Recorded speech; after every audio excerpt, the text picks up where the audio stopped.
আসসালামু আলাইকুম। সবাই কেমন আছেন? আশা করি আল্লাহর রহমতে ভালো আছেন। আমি তানজিলা, আপনাদের প্রিয় চ্যানেল তুবাস মাম্মাতে আপনাদের স্বাগতম। আজ আমি খুব সহজ উপায়ে ঘরোয়া স্বাদে এমন একটি মশালা বেগুন রেসিপি দেখাবো যা একবার বানালে বারবার খেতে ইচ্ছে করবে। চলুন তাহলে মূল রান্নায় চলে যাই। তো এই যে মশালা বেগুনের জন্য প্রথমে তো বেগুন লাগবে, আর হচ্ছে মশলা রেডি করে নিতে হবে। যেহেতু এটা মশালা বেগুন, তো এটার জন্য কিছু মশলা রেডি করতে হবে।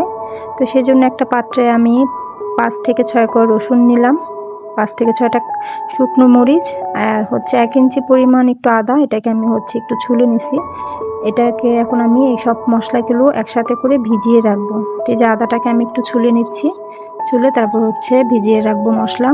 আর ট্রাস্ট মি, আপনারা এটা একবার করে বাসায় খেয়ে দেখবেন, খুবই মজা হয়। বিশেষ করে গরম ভাতের সাথে এটা খুব ভালো লাগে খেতে।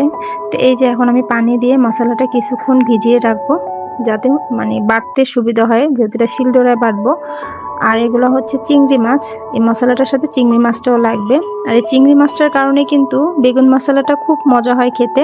তো এই যে দেখুন, আমি বেগুনগুলোকে কেটে নিয়েছি, আর এটাগুলো আমি গোল করে কাটিনি, চ্যাপটা করে কেটে নিয়েছি। আপনারা এভাবেই কেটে নেবেন।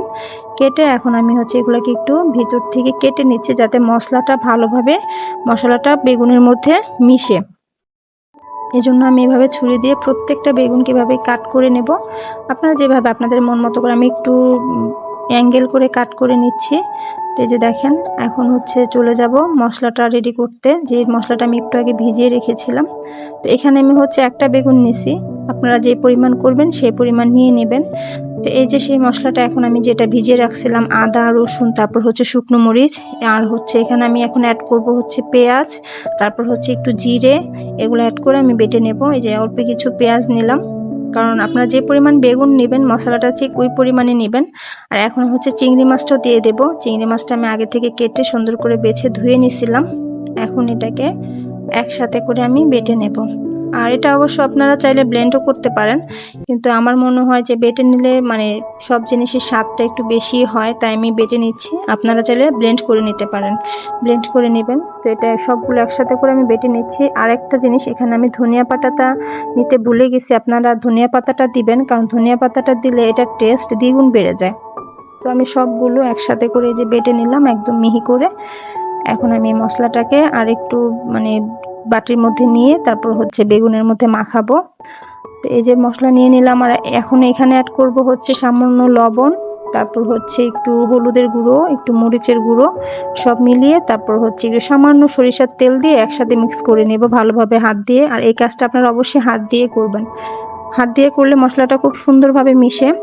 তো এখন আমি হচ্ছে বেগুনের সাথে মশলাটাকে ভালোভাবে মেশাবো। আর মরিচটা কিন্তু আপনারা পরিমাণ মতো দিবেন, যেহেতু এখানে শুকনো মরিচ ছিল, তাই গুঁড়া মরিচটা আপনারা একটু পরিমাণ মতো, আপনারা যেমন ঝাল খান, আর এটা ঝাল ঝাল হলেই ভালো লাগে। তো এই যে আমি হচ্ছে বেগুনগুলাকে কেটে ধুয়ে সুন্দর করে রেখেছিলাম, এখন হচ্ছে এগুলোর মধ্যে আমি মশলাটাকে মেখে নিচ্ছি। আর মশলাটা এমনভাবে মেখে নিতে হবে যাতে একটু ভারী করে মাখবেন মশলাটা, একদম বেগুনের উপরে। যে দেখেন আমি যেভাবে মাখতেছি, এভাবে দেখে হচ্ছে ভারী করে মেখে নেবেন, তাহলে এটা খেতে আরো বেশি ভালো হয়, ভালো লাগে খেতে। আর এই কাজটা অবশ্যই আপনারা হাত দিয়ে করবেন, হাত দিয়ে করলে হচ্ছে বেগুনের মধ্যে মশলাটা খুব ভালোভাবে মিশে, ঠিক আছে? তো এই যে দেখেন, আমি প্রত্যেকটা বেগুনের সাথে মশলা হচ্ছে মেখে নিলাম। এখন এগুলাকে ফ্রাই করার পালা। আর ফ্রাইটা এভাবে করবেন আপনারা, খুব ডুবো তেলে না, কারণ ডুবো তেল দিলে হচ্ছে কি মশলাটা তেলের মধ্যে ছড়িয়ে যাবে। তাই অল্প তেলে আপনারা বেগুনটা একদম মিডিয়াম টু লো লো আছে, একদম হাই ফ্লেমে ভাজলে এটা পুড়ে যাবে, ঠিক আছে? উপরের মশলাটা পুড়ে যাবে, তাই আমরা মিডিয়াম আছে এটাকে ভেজে নেব। আপনারা চাইলে ঢাকনা দিয়েও ভাজতে পারেন, তাহলে বেগুনটা সিদ্ধ হয়ে আসবে। সুন্দর করে একটু টাইম নিয়ে ভাজবেন। তো এই যে আমার এক পাশ হয়ে গেছে, আমি আপনাদেরকে উল্টিয়ে দেখাচ্ছি। যে এরকম করে আস্তে আস্তে নিভু নিভু আছে, এগুলাকে ভেজে নেবেন। তো আমি হচ্ছে এক পাশ উল্টে উল্টে পাল্টে সুন্দর করে একদম ভেজে নিচ্ছি। আর এগুলাকে এখন আমি আপনাদেরকে উঠিয়ে তারপর হচ্ছে দেখাচ্ছি, এক এক করে উঠাবো। এই যে দেখুন, আর বেগুন কিন্তু একটু অল্প আছে আর খুব তাড়াতাড়ি সেদ্ধ হয়, সেটা আমরা সবাই জানি। আর এই মশলাটা যেন একটা খেয়াল রাখবেন, যেন মশলাটা পুড়ে না যায়। যদি মশলাটা পুড়ে যায় তাহলে কিন্তু খেতে ভালো লাগবে না।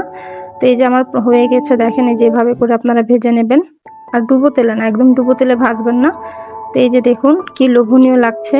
আপনারা অবশ্যই এটা একবার বাসায় ট্রাই করে দেখবেন, ট্রাস্ট মি, খুব ভালো লাগে। গরম ভাত, আপনার এটা সাদা পোলাও, তারপর হচ্ছে খিচুড়ি, সবকিছুর সাথে এটাকে সার্ভ করতে পারেন।